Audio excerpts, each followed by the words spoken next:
au cœur du 10e arrondissement, à quelques mètres seulement de la gare de l'Est, invisible aux yeux de tous, se trouve la bibliothèque Françoise Sagan. Mais à qui sait bien le voir, il découvrira alors ce lieu riche d'un double patrimoine, celui des murs mais aussi celui du fond.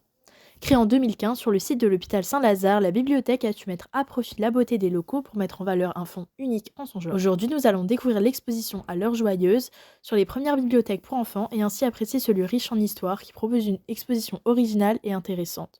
Tenez-vous prêts, la visite va commencer. C'est à l'entrée de la bibliothèque que nous nous trouvons d'abord. Cette exposition est gratuite et accessible à tous, du mardi au dimanche et aussi aux personnes à mobilité réduite. Tout d'abord, on peut se demander pourquoi cette exposition.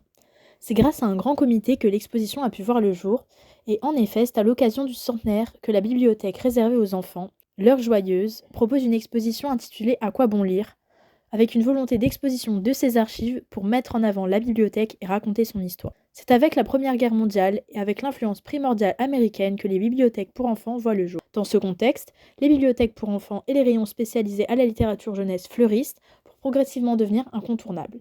L'adaptation française visionnaire et innovante de la version américaine permet de faire de la lecture des enfants un intérêt politique de tout temps.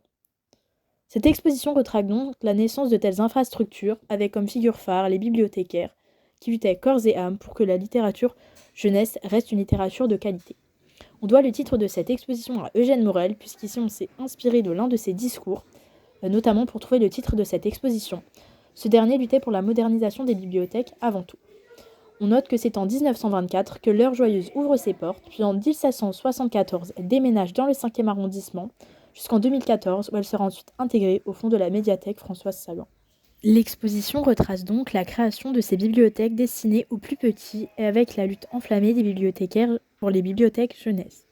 En 1918, ce sont de nombreux comités américains qui s'engagent dans la reconstruction du nord de la France, comme le CARS, qui s'engage pour les régions dévastées, et grâce à eux, 5 bibliothèques avec un plan pour enfants voient le jour. Puis c'est Ernest Koyek, inspecteur des bibliothèques de Paris, qui obtient une aide pour créer en 1922 une bibliothèque moderne avec une section jeunesse.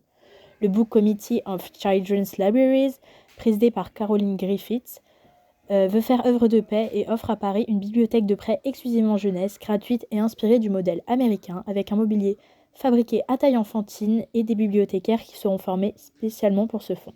Il sera ensuite intégré au réseau des bibliothèques municipales de Paris. Les bibliothécaires adoptent ainsi le modèle américain avec un libre accès aux documents, la classification d'e-web des documentaires ainsi que l'heure du conte, puisque dès 1923, les bibliothécaires se transforment en conteuses et racontent des histoires en plein air avant l'ouverture de la bibliothèque, et plusieurs séances seront proposées selon les âges. Cette bibliothèque apporte donc un réel lieu de paix dans une diversité, à une époque où la mixité de genre n'était pas. Les Français y ajoutent tout de même leur touche personnelle avec la participation des enfants comme phare. Ils sont autonomes et participent grandement à la vie de la bibliothèque. Ils élisent des représentants, participent à des activités comme du théâtre, proposent des expositions et discutent de ce qui pourrait être amélioré dans la bibliothèque.